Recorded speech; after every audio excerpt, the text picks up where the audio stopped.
Добро утро, Роберт, добро утро за целата македонска јавност. Токму така, ние сме на локација така да се испитува квалитетот на водата за пиење за главниот град. Ќе поразговараме со раководителката госпожа Емилија Јаневска. Аневска, добро утро. Добро утро и добро дојдовте во нашиот сектор. Во позадина може да се види активна работа токму на тема квалитет на вода, но првото прашање па би било и токму на оваа тема. Каков е квалитетот на водата која што го пијат скопјани? Вака, градот Скопје се снабдува со вода од двете каптажи на изворот Рашче и по потреба се дополнува од бунарскиот систем Нерези и Лепенец.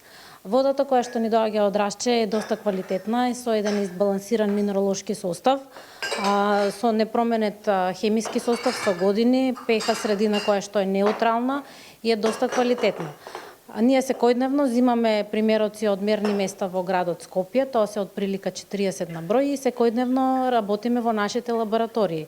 Во моментов се работи една физичко-хемиска анализа. Така, да, тој ќе ве прашам што во моментот вашите колешки околу нас работат, дали водата за пиење е квалитетна и каков е, се менували квалитетот во известни периоди, сезони во годината или сепак останува константен? Водата од која што стига до крајниот потрошувач, во принцип од хемиски аспект е непроменета.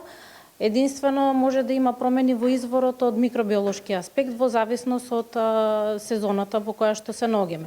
Меѓутоа, поради квалитетот кој што го има водата од Рашче, а и поради тоа што ни е законска обврска согласно правилникот за безбедност за вода на пиење, водата од Рашче проаѓа единствено само низ хлорирање, која што реков е законска обврска.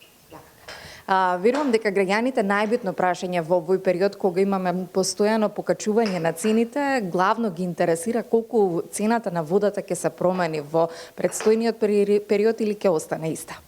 Па вака, јавното предпријатие Водовод и канализација, како и сите други јавни и комунални предпријатија, доставуваат информација за своите трошоци во текот на годината до регулаторната комисија. Согласно тоа, регулаторната комисија изготвува тарифи која што ги дава на градот Скопје, а потоа ние како предпријатие кое што е на локално ниво, советот постапува понатаму. За крај на овој убав разговор, госпожа Емилија, која е вашата препорака за да ја штедиме водата, да ја зачуваме и да ја користиме по потреба? Единствено можеме ние сами како единки да делуваме со тоа што рационално да ја користиме водата во нашите домови, полевањето да не го правиме непотребно и секој кој што е во можност за полевање да користи техничка вода, а не она што е питка вода наменета од водоводниот систем. Ви благодарам на овој убав разговор, ви благодарам што ја отворивте лабораторијата на која што верувам дека секојдневно се грижите за крајните корисници да секогаш имаат чиста вода за пиење. Ви благодарам уште еднаш. Ние сме затоа тука, затоа постоиме и ја гарантираме безбедноста и квалитетот на водата.